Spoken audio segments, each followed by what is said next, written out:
Bismillahirrahmanirrahim.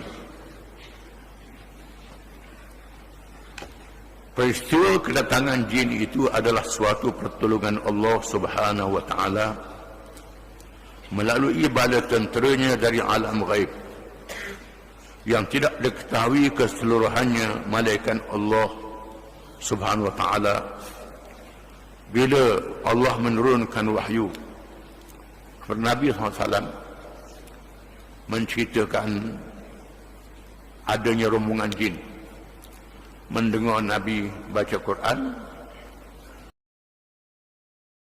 amanna bi rabbina ahada. Katakanlah Muhammad, cerita kepada sahabatmu, kepada orang kafir, telah diwahyukan kepada aku ada satu rombongan daripada jin. Mereka mendengar Al-Quran yang dibaca. Lalu mereka berkata, kami telah mendengar Quran dan kami hairan kagum. Quran ini memberi petunjuk kepada jalan yang betul. Lalu kami beriman kepadanya dan kami tidak menyekutukan Allah dengan sesuatu yang lain. Bila Nabi mendapat maklumat adanya makhluk gaib yang beriman kepada Allah, tak apalah kena lejam dengan batu, kena tagur. Ada manusia yang tak mau ikut. Di sana ada bala tentera Allah yang terlalu banyak. Bersama dengan dia termasuklah kumpulan jin yang beriman kepada Allah dan Rasulnya Muhammad sallallahu alaihi wasallam. Ini memberi semangat pada Nabi sallallahu alaihi wasallam.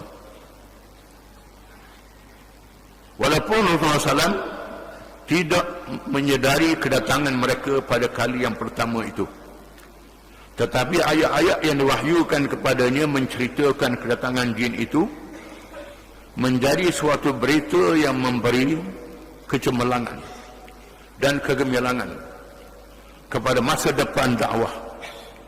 Di sana terlalu banyak pertolongan dan kekuatan yang tidak dapat dilihat, yang sentiasa bersama-sama dengan perjuangan Islam, sehingga menjadi suatu keyakinan bahawa tiada siapa yang dapat menghalang kemenangan Islam. Menunjukkan bila Allah Ta'ala berjanji Islam akan menang, mesti menang. Tak ada siapa yang menghalang. Walaupun manusia menghalangnya, manusia menentangnya. Macam Allah Ta'ala, wahai Nabi Musa, wahai Musa, memberitahu Bani Israel, sekiranya kamu Bani Israel tak percaya pada Allah dan seluruh manusia tak percaya pada Allah, fa innallaha ghaniyyun hamid, sesungguhnya Allah itu maha kaya lagi maha terpuji. Allah Ta'ala tak berhajat pada siapa dia, maha kaya, tak mau beri pitih, tak mau tolong, tak mau apa pun. Allah Ta'ala boleh memenangkan agamanya kerana Allah itu maha kaya lagi maha terpuji. Ayat ini diturunkan oleh Nabi Musa AS. Begitu juga Nabi kita Muhammad SAW membaca ayat ini. Jadi Allah Ta'ala tunjukkan bahawa kekuatan Islam itu tetap didukung oleh Allah Subhanahu wa Ta'ala. Firman Allah Ta'ala, wa man la yujib da'i Allah falaysa bimu'jizin fil ardi wa laysa lahu min dunihi awliya ulaika fi dhalalin mubin. Dan orang yang tidak menerima, yang menyeru kepada Allah, maka dia tidak akan melepaskan diri dari azab di muka bumi, dan tidak ada baginya pelindung selain Allah. Mereka itu dalam kesesatan yang nyata. Suratul Araf juga menceritakan tentang jin berjumpa dengan Nabi. Disambung dengan ayat ini amaran pada jin, bukan saja manusia, termasuk jin. Wa man la yujib da'i Allah falaysa lahu bimu'jizin fil ard wa laysa lahu min dunihi awliya ulaika fi dhalalin mubin. Dan orang yang tidak menerima, orang yang menyeru kepada Allah, wahai seluruh makhluk termasuk jin, walaupun kamu tak terima seruan Nabi SAW, tak terima seruan Rasul, maka dia tidak dapat melepaskan diri dari azab Allah di muka bumi. Tak boleh lari daripada Allah, sama ada manusia ataupun jin. Tak boleh melarikan diri daripada Allah Ta'ala. Allah Ta'ala boleh hukum di dunia dan boleh hukum di akhirat. Sama ada manusia atau jin, sama dia. Dan tidak ada baginya pelindung selain Allah. Mereka itu di dalam kesesatan yang nyata. Tak ada yang boleh melindungi hamba-Nya malaikat Allah, sama ada hamba-Nya manusia ataupun jin. Dan barang siapa yang tidak menerima Islam, sama ada jin ataupun manusia, semua dalam kesesatan yang nyata, dihukum oleh Allah Ta'ala. Na'udzubillah. Firman Allah Ta'ala, wa anna dhananna an lan nu'jiza Allah fil ardi wa lan nu'jizahu haraba. Ini ucapan jin. Ucapan jin sendiri yang disebut dalam suratul jin. Dan sesungguhnya kami mengetahui bahawa kami sekali-kali tidak akan dapat melepaskan diri dari kekuasaan Allah di muka bumi, dan sekali-kali tidak pula dapat melepaskan diri daripadanya dengan lari. Nak lari pun tak lepas diri. Ini jin sendiri mengaku nak lari pun tak lepas diri daripada Allah. Hukuman dia tak boleh keluar dari bumi, tak boleh lepas daripada langit, tidak boleh melarikan diri sekali-kali. Itulah kekuasaan Allah Subhanahu wa Ta'ala. Disebut dalam hadis yang lain, selepas Nabi berada di Mekah, belum berhijrah, pada suatu malam Nabi ajak Abdullah bin Mas'ud keluar. Ikut Abdullah bin Mas'ud, ikut Nabi. Siapa dekat kawasan Masjid Jin di Mekah pada hari ini, dikenali dengan jalan hijun antara Safa dan Marwah. Di Marwah tu ada jalan yang beratap dulunya. Itu kawasan pasar di situ. Jalan jauh tu ada masjid. Di Safa di situ Rasulullah suruh Allah Mas'ud duduk. Rasulullah ambil tongkat dia, buat kawasan atas tanah. Mau duduk sini, jangan keluar. Duduk sini, tunggu. Rasulullah pun pergi. Allah Mas'ud duduk situ. Dan Allah Mas'ud nampak yang datang macam baca jenis. Dan dengar Rasulullah bercakap dengan satu puak. Ada mengangkat suara, ada yang macam balah, ada macam-macam. Sehingga jauh malam, sampai akhir malam, Allah Mas'ud bimbang kepada keselamatan Rasulullah SAW. Dia nak tinggal, Rasulullah pesan, jangan tinggal kawasan ni. Nak pergi, tak berani. Dua kawasan. Kerana dia pesan, jangan keluar kawasan ni. Sehingga dekat dengan subuh, bawa Rasulullah datang dan bawa Allah Mas'ud balik. Dan cerita Allah Mas'ud, aku berjumpa dengan rombongan jin yang beriman kepada Allah. Mereka bertanya akan masalah-masalah agama, dan mereka menyelesaikan perbalahan sesama mereka. Dia selesaikan perbalahan sama mereka. Itu peristiwa yang lain pula. Setelah datangnya pertolongan dan tanda kemenangan yang begitu rupa, hilanglah segala kesedihan dan duka cita. Cahaya keimanan bertambah sinarnya. Semangat dan harapan makin berkobar. Pemberian bagi dia ke Taif bukan untuk selama-lamanya, tetapi sebahagian daripada langkah harakah dan peningkatan dakwah. Dari hanya mengajak kepada Islam, ditambah dengan meminta pengakuan untuk menolong dan mempertahankan agama Allah. Bertambah satu lagi dalam dakwah.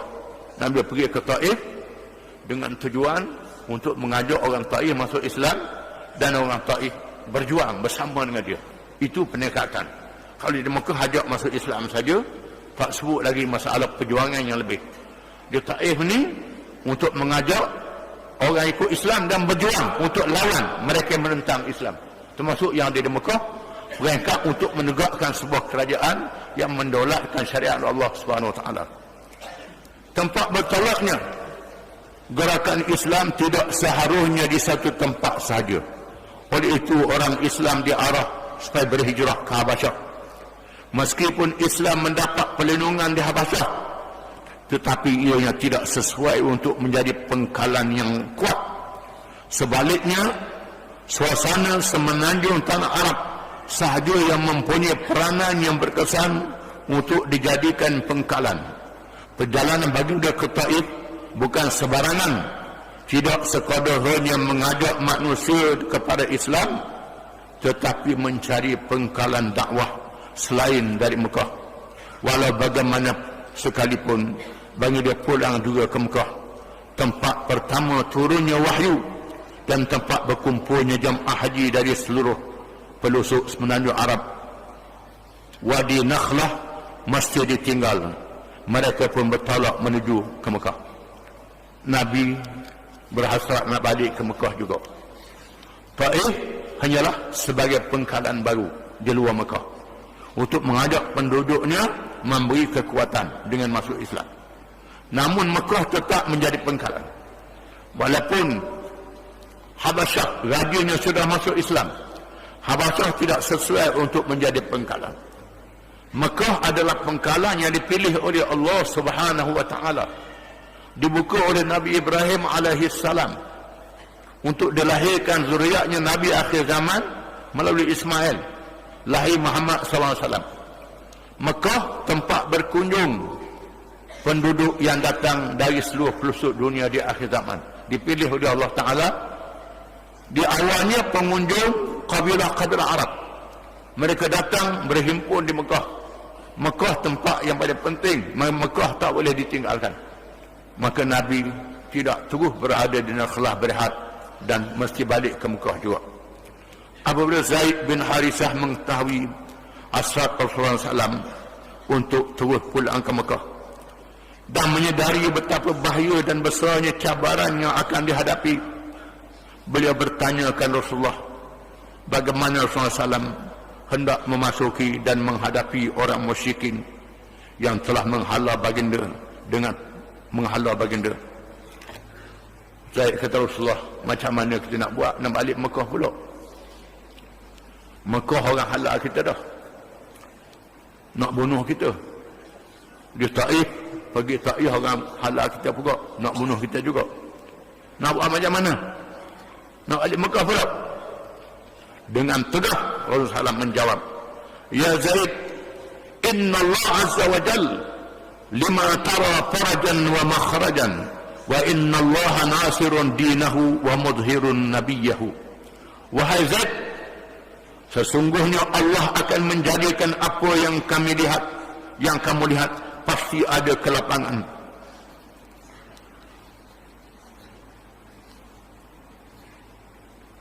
Ada kelapangan dan ada jalan keluar, dan Allah pasti menolong agamanya dan memenangkan nabinya, kata Rasulullah pada Zaid.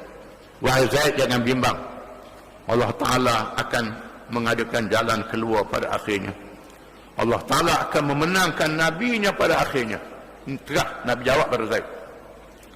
Jawapan yang lahir itu menampakkan keyakinan hati seorang nabi pada Tuhannya, lantaran bagi dia memahami bahawa urusan menegakkan Islam itu bukan semata-mata kemahuan hatinya, tetapi yang lebih besar ialah urusan dari Allah.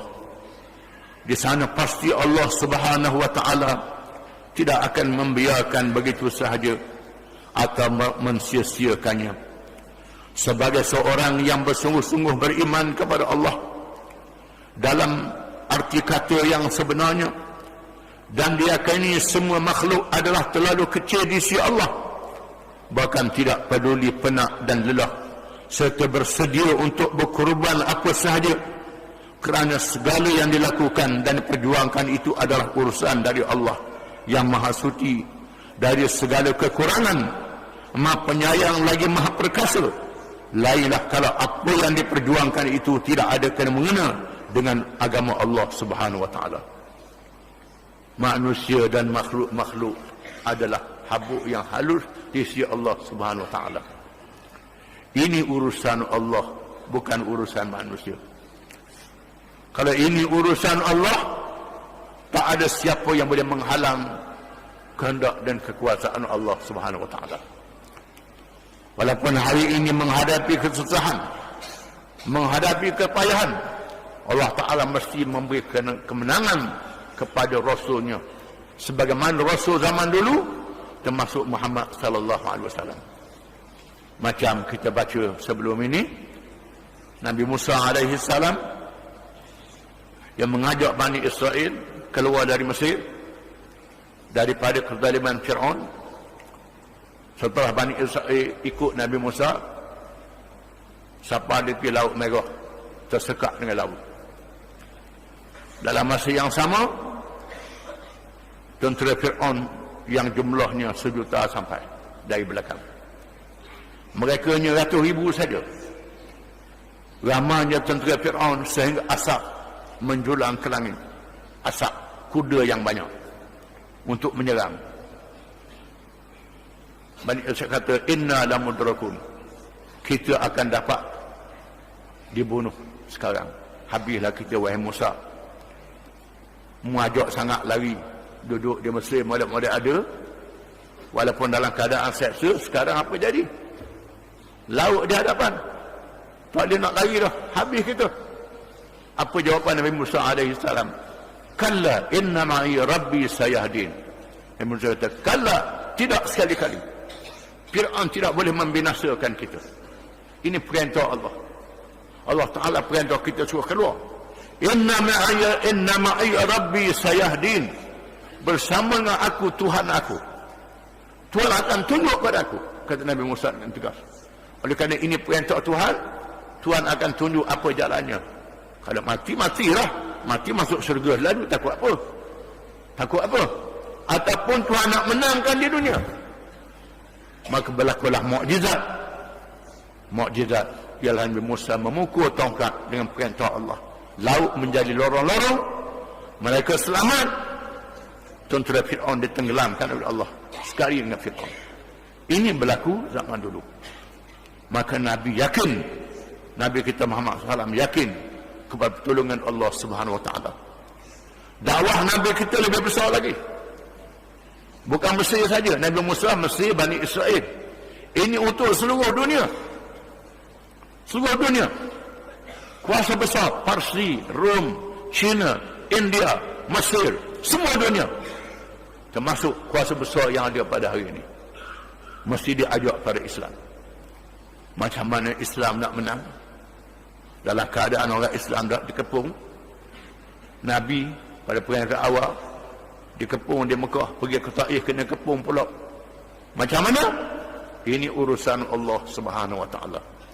Allah Taala mesti memenangkan agama dia pada akhirnya. Kerja kita ialah kerja beramal dengan perintah Allah. Berjuang menegakkan agama Allah. Bila menang, itu urusan Allah Subhanahu Wa Taala. Tahun berapa, itu urusan Allah, bukan urusan kita. Jangan jadi peramal-peramal politik yang tak percaya pada Allah. Buat ramalan, beberapa tahun lagi nak menang, beberapa tahun lagi nak menang, dekat-dekat nak menang, kita ikut agama. Lalu ni saya ikut lagi, dekat nak menang, boleh ikut agama. Jadi gitulah kerja Islam ni. Tidak.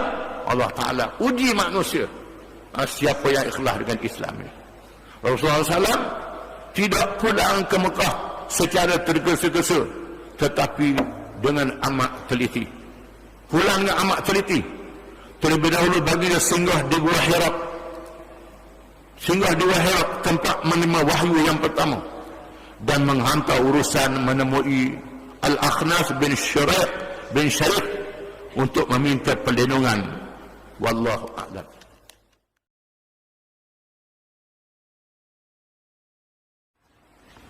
Bismillahirrahmanirrahim.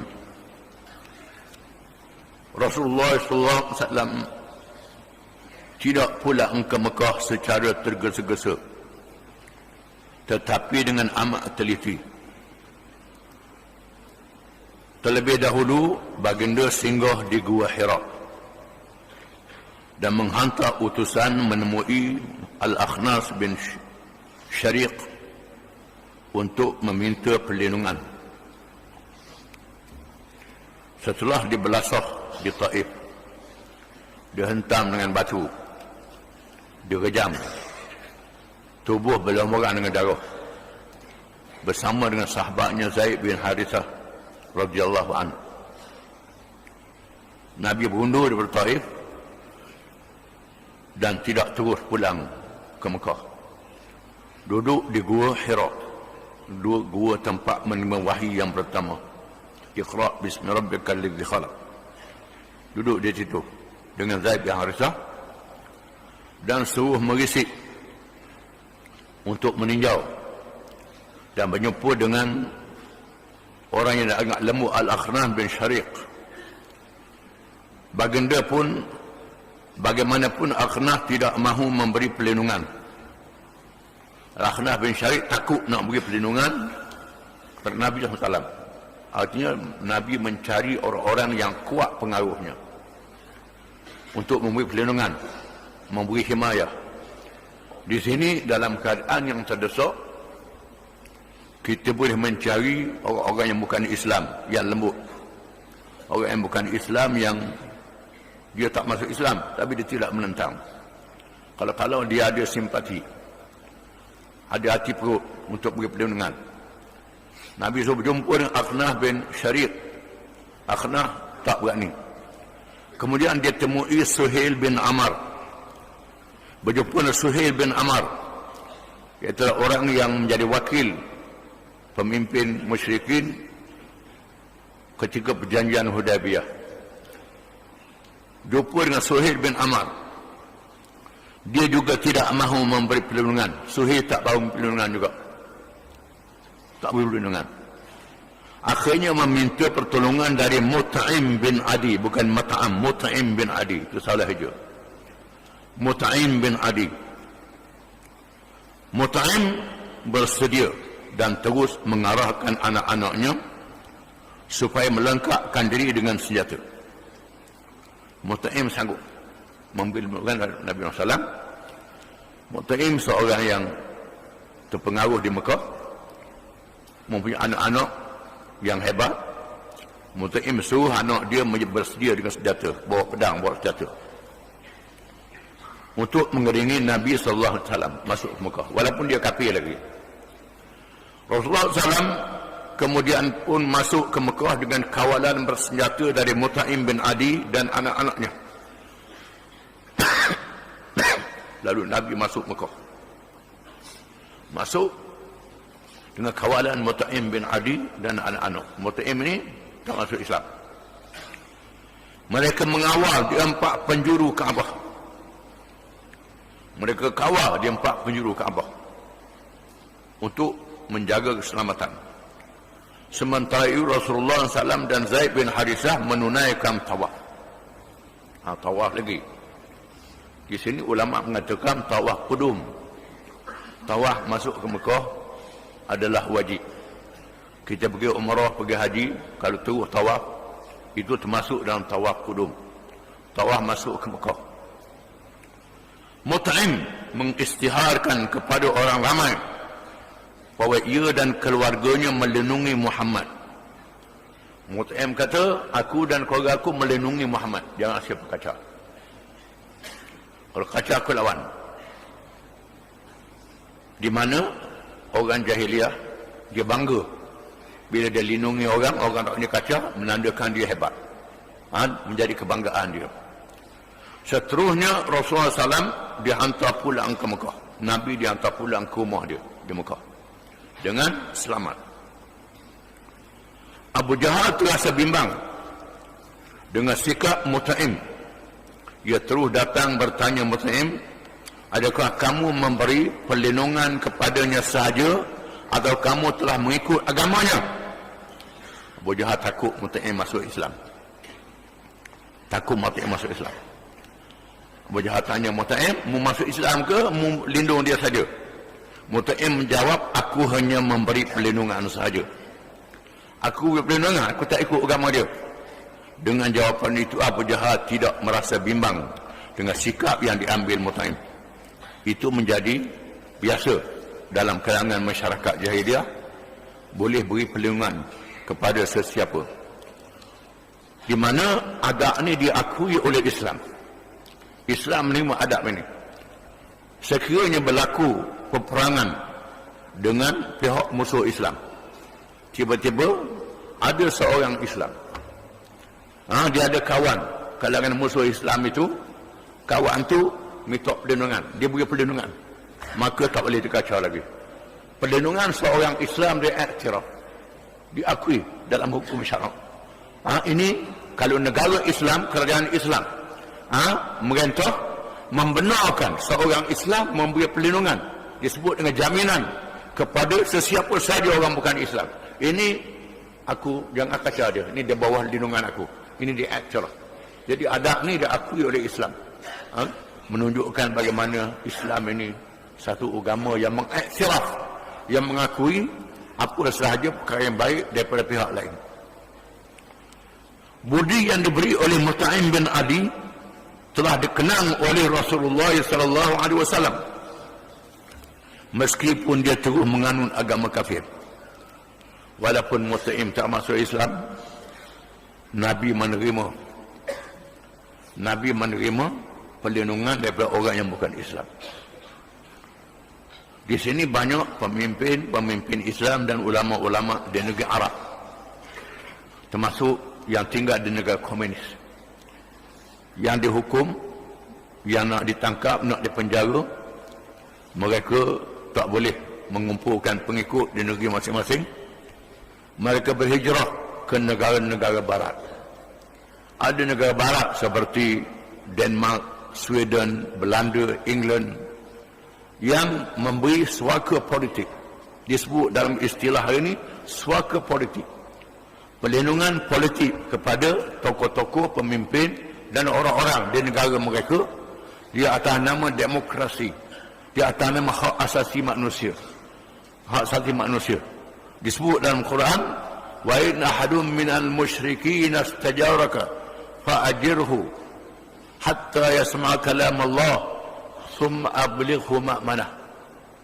Dan jika sekiranya seorang musyrikin yang kafir daripada negeri-negeri mana yang kafir, dia zalimi di negeri dia, nak dibunuh negeri dia, contohnya Korea Utara lah hari ini, ada rakyat Korea Utara yang nak dibunuh oleh kerajaan dia, lalu datang ke negeri kita minta perlindungan, fa'ajirhu, Tuhan kata beri perlindungan kepada dia, fa'ajirhu hatta yasma'a kalam Allah, sehingga dia mendengar kalam Allah, mendengar kalam Allah.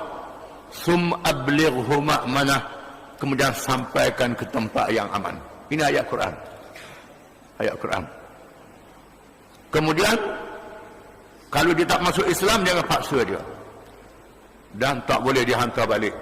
Kalau kita tak senang dia ramah sangat, nak suruh dia keluar dari negara kita, tak boleh hantar ke negara dia balik. Dia tidak, hantar ke negara ketiga, negara yang boleh memberi keamanan, ataupun dia duduk di negara kita juga jadi pekerja dan sebagainya. Ini di antara hukum yang dipakai di dalam syariat Islam, dalam negara Islam. Nak mengatakan Islam ni boleh macam-macam, undang-undang Islam ni, dari tidak mengaji jadi bodoh, dia ingat orang kafir belaka. Ini banyak benda-benda yang ada dalam Islam yang kita kena faham. Begitulah juga negara kafir yang memberi perlindungan kepada orang Islam, ini boleh dapat perlindungan negara itu, yang membenarkan kita beribadat, membenarkan kita berdakwah, membenarkan kita buat macam-macam. Malangnya ada kalangan kita pula pergi ke negara asing yang beri perlindungan, gebung pula negeri dia pula. Ini bodoh pula. Ini bodoh. Semangat jihad tinggi sangat, melebihi bodoh. Ini bung di Perancis, bung kata. Masjid berbung juga. Ini apa ni? Jenis apa ni?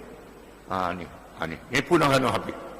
Ini antara jahil di akhir zaman, yang semangat Islamnya tinggi, tak ngaji. Dia perang, kata dia perang, dia Syria, perang tak lawan Israel, dia lawan Israel no. Ni tak Israel tak lagi. Kat Rahaya ada lagi. Dia apa ini? Bukan nak suruh pergi dak, rakyat ada dah untuk lawan. Tapi pergi buat kacau, menggosokkan nama baik Islam. Mati apa tak tahu lagu ni. Wallahu a'lam, mati apa tak tahu. Menggosokkan nama baik Islam.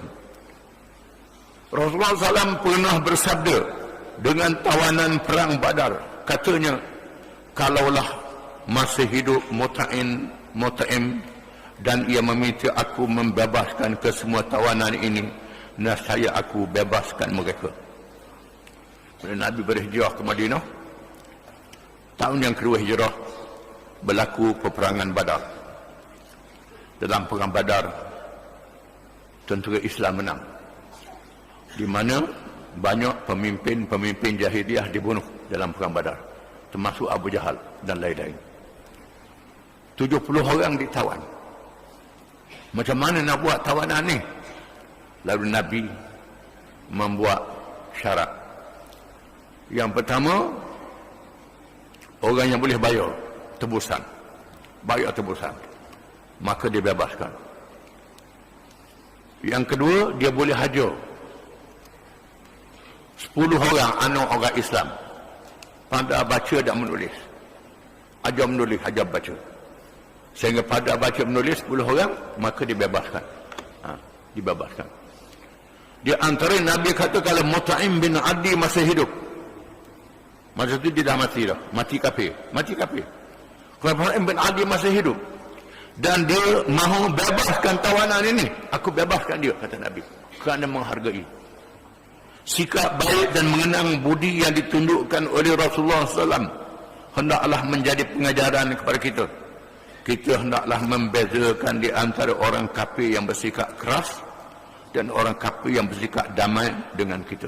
Kena ada beza orang kafir ini. Orang kafir yang damai, orang kafir yang keras dengan kita. Kita nak ajak mereka masuk Islam, kita mesti menerima kebaikan dan menolak kemungkaran.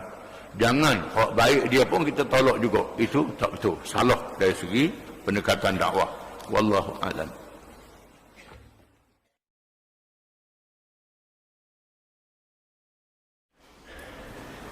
Bismillahirrahmanirrahim. Isra' dan Mi'raj. Kebetulan kita dalam bulan Rajab, bulan orang Islam menyambut Isra' dan Mi'raj. Ketika Nabi berada di peringkat menghadapi tekanan yang makin bertambah, dakwah Islamiah mencapai kejayaan dan menghadapi penindasan. Demi menguatkan tapak keimanan ke dalam diri Rasulullah SAW, di samping menguji orang-orang yang telah beriman dan melayakkan orang-orang kafir dengan sifat-sifat kekufuran yang nyata, Allah Subhanahu wa Ta'ala telah menjemput kekasihnya Muhammad sallallahu alaihi wasallam menjadi tetamunya dalam perjalanan Isra' dan Mi'raj untuk melihat alam yang luas. Diperlihat juga perbagenda nabi-nabi dan rasul-rasul yang telah lalu. Digambarkan secara jelas segala sikap dan telatah manusia serta cabaran terhadap dakwah di sepanjang zaman, iaitu mengenai di manakah mulanya dan ke manakah penyudahnya. Isra' Mi'raj peristiwa yang paling besar dalam sejarah manusia, bukan saja sejarah Islam. Allah Ta'ala menjemput Nabi akhir zaman menjadi dhaif, menjadi tetamu untuk menyaksikan kebesaran kerajaan Allah Subhanahu wa Ta'ala. Biasanya kerajaan-kerajaan dalam dunia bila mari tetamu dibawa melawat bilik gerakan negara. Ditunjuk dalam bilik gerakan itu projek-projek kerajaan. Projek yang gagal tak ditunjuk, tunjuk hak berjaya saja. Dibawa melawat ke beberapa tempat yang dipilih-pilih. Ini biasa kerajaan dalam dunia. Ini kerajaan Allah Ta'ala. Allah Ta'ala jemput Nabi SAW bukan dalam bilik, melawat alam yang luas sejak mula dunia sehingga hari akhirat, sejak Nabi Adam sehingga berlakunya kiamat. Ditunjukkan seluruh alam, langit, bumi, alam zahir dan alam gaib, manusia, malaikat, syaitan dan iblis, hari akhirat, syurga dan neraka. Walaupun jauhnya tak boleh diukur dengan jarak kilometer, tak boleh nak ukur, terlalu lama. Jarak masa tak boleh nak ukur. Allah Ta'ala buat dalam masa satu malam saja. Ini kekuasaan Allah Subhanahu wa Ta'ala. Allah Ta'ala Maha berkuasa, boleh menunjukkan kepada Rasulnya Muhammad SAW seluruh alam ini, menandakan kebesarannya hanya pada satu malam saja, untuk memberi semangat kepada Nabi SAW yang sedang menghadapi tekanan yang dahsyat di Mekah, untuk menyatakan bahawa semua kerajaan-kerajaan yang besar yang ada di seluruh dunia, Rom, Parsi, China, India, Mesir, Greek di zaman dulu, termasuklah Rusia, Amerika, Eropah, China yang ada di hari ini, yang kita lihat besar sangat, kaya sangat, kuat sangat, itu hanya habuk yang halus di hadapan kekuasaan Allah. Lebih halus pada habuk yang halus lagi. Innama amruhu idza arada syai'an an yaqula lahu kun fayakun. Sesungguhnya urusan Allah itu, bila Allah nak jadikan sesuatu, cukup dengan kun, jadi, fayakun, jadi selalu. Ini kekuasaan Allah SWT. Ayat yang disebut dalam surah Yasin. Yasin qalbul Quran, hati Quran, yang dibaca oleh orang Islam acak kali. Baca untuk orang yang hampir nak meninggal dunia, dibaca malam Jumaat, dibaca bila susah. Ayat ini menyatakan kekuasaan Allah hanya dalam satu ayat itu. Allah boleh menjadikan alam dalam sekelip mata, lebih cepat pada sekelip mata lagi. Maka jangan berasa pelik Allah Ta'ala melakukan Isra' dan Mi'raj hanya pada satu malam sahaja. Tujuannya untuk menguatkan semangat Nabi-Nya Muhammad sallallahu alaihi wasallam, untuk menguji orang-orang yang beriman. Orang yang telah beriman diuji iman mereka, sejauh mana mereka percaya kepada Allah, percaya pada Nabi Muhammad sallallahu alaihi wasallam. Menyebabkan iman mereka diuji, sangat mencabar, diuji. Hanya orang-orang yang pilihan As-Siddiq Abu Bakar radhiyallahu anhu, orang yang terus mengatakan ini benar, orang lain dalam keadaan yang serba salah, barulah ikut Abu Bakar. Ini sehingga mak saudara Nabi Atikah bint Abdul Muttalib, bila Nabi cerita, mak saudara kita jangan cerita korang lah, ini bahaya, jangan cerita korang, ini bahaya, orang tak percaya, apa yang nak percaya ni, tak percaya ni. Tidak, Allah Ta'ala suruh menyampaikan, mesti menyampaikan, untuk menguji keimanan manusia, kepercayaan mereka kepada Allah dan benarnya Nabi Muhammad sallallahu alaihi wasallam. Para ulama telah berselisih faham pada menentukan tarikh berlakunya Isra' dan Mi'raj. Walaupun masyhur dalam bulan Rajab di sisi orang awam, sebenarnya para ulama khilaf menentukan tarikh Isra' dan Mi'raj, kerana mereka sibuk di masa itu dengan perjuangan Islam. Tak ambil kira sangat nak catik tarikh ini, tak ambil kira, kerana masing-masing sibuk dengan tekanan, dengan penindasan yang sangat dahsyat. Ada yang berpendapat berlaku peristiwa itu di tahun pertama Rasulullah SAW dibangkitkan menjadi Nabi. Pendapatnya dhaif. Tahun yang pertama dibangkit jadi Nabi, sudah berlaku Isra' dan Mi'raj. Mula-mula ini kaul yang lemah. Ada yang menyatakan tahun kelima selepas itu, ada mengatakan tahun yang kelima selepas itu, selepas jadi Rasul, jadi Nabi.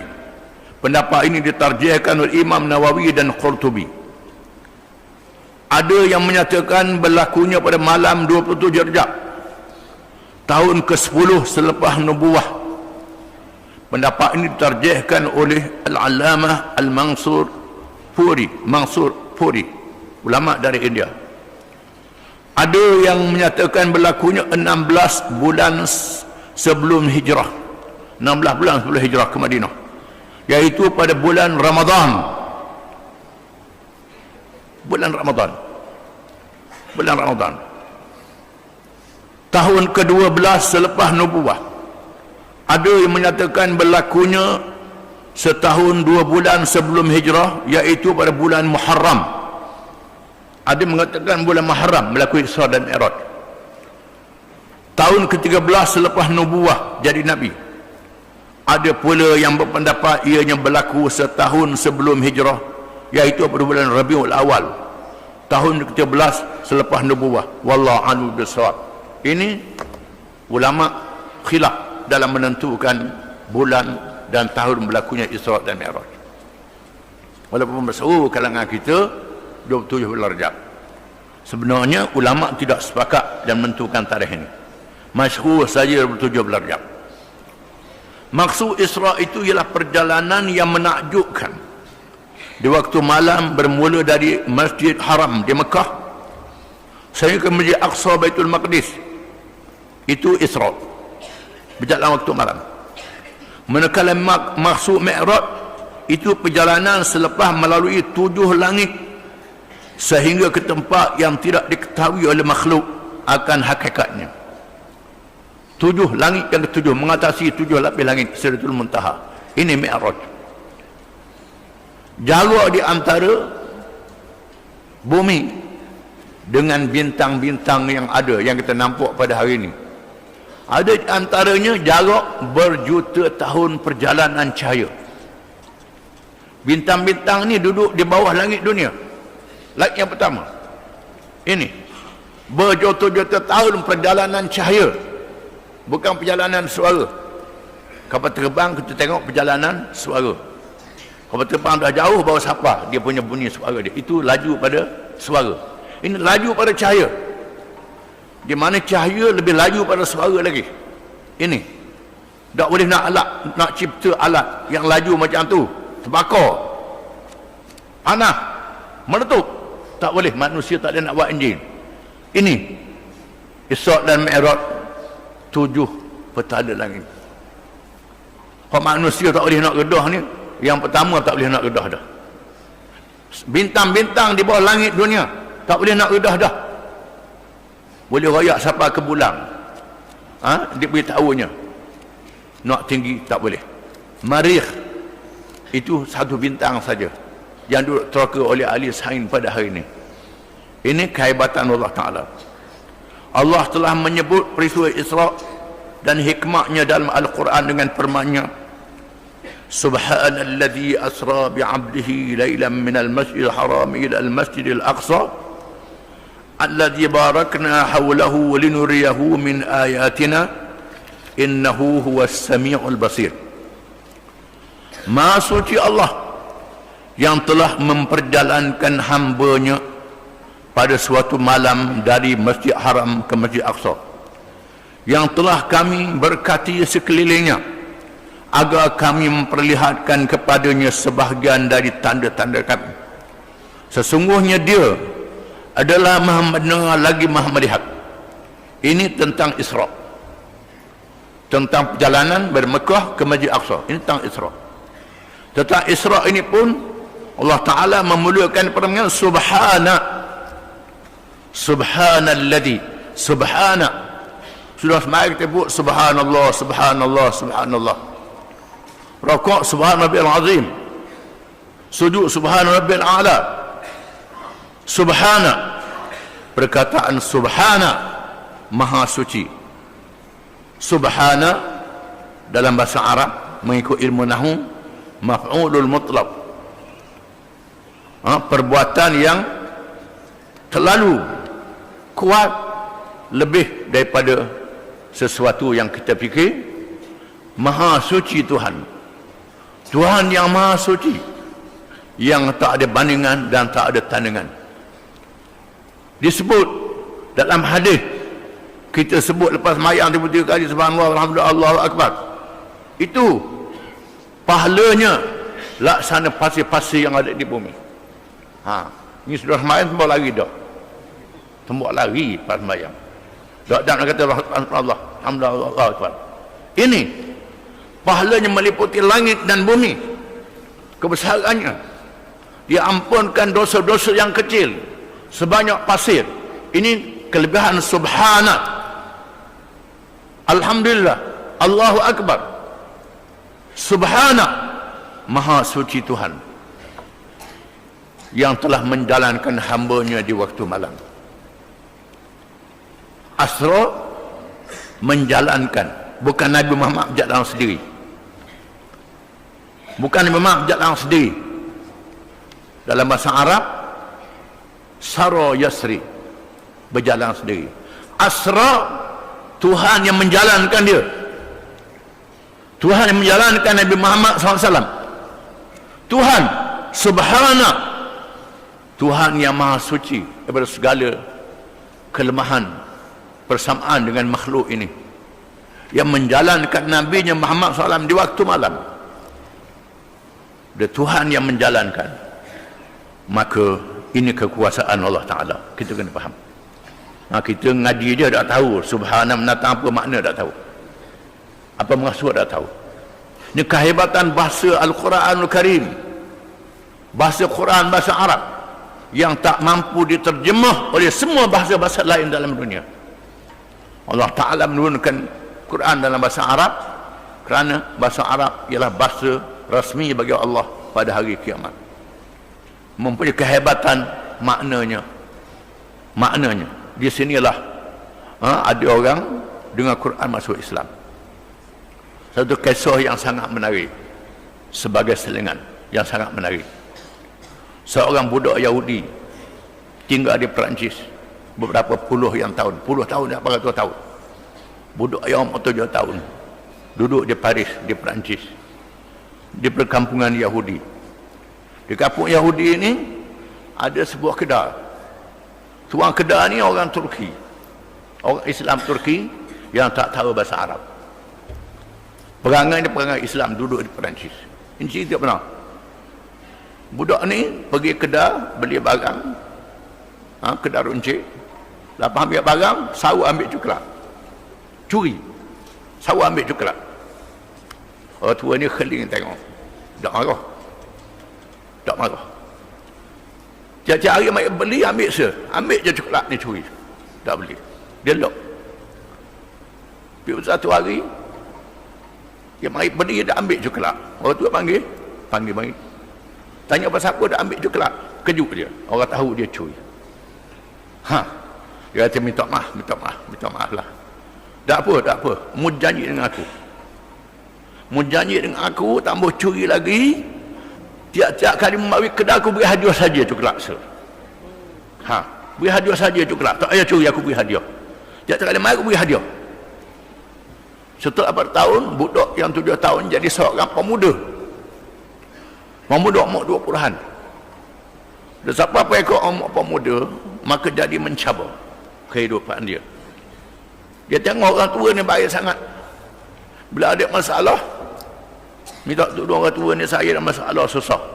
Dia pun waktu beg peti, ada peti kecil je, waktu beg Quran, waktu beg tu dia pun baca 2 muka je, muka sebelah baca Quran lah. Orang Turki lagu dari mana sangat, baca berlagu lah. Dia baca Quran ni, dia pun hilang dia punya rasa tu. Yahudi tadi, pemuda Yahudi ni, begitulah. Bila dia mari, baik dengan orang tua ni, baik-baik, akhirnya orang tua ni meninggal dunia, mati anak dia temu anak dia. Temu anak orang Turki ni, dia kata, dulu masa saya susah jumpa dengan ayah buka satu kitab dalam peti itu, kata kata anak dia kata, ayah suruh hadiah kitab tu, ambil beri kitab tu. Balik rumah dia tengok, dah erti baca bahasa Arab. Dia orang Yahudi Perancis, tahu bahasa Ibri dengan bahasa Perancis saja yang dia tahu. Dia berkawan dengan seorang Tunisia, orang Arab Tunisia. Kawan Arab Tunisia, dia tanya orang Tunisia ni, apa benda? Ni kitab bahasa Arab, Quran, kitab suci yang turun dari Nabi Muhammad sallallahu alaihi wasallam. Kemudian akhirnya dia belajar terjemahan Quran bahasa Perancis. baca terjemahan, dia bahasa keterangan, masuk Islam. Lepas masuk Islam, dia berdakwah. Mak dia masih hidup lagi. Masa tu mak dia umur dalam 40-an, 50-an. Mak dia marah dia masuk Islam. Balas dengan mak dia, berdebat dengan mak dia. Berlawan dengan mak dia. Lawan.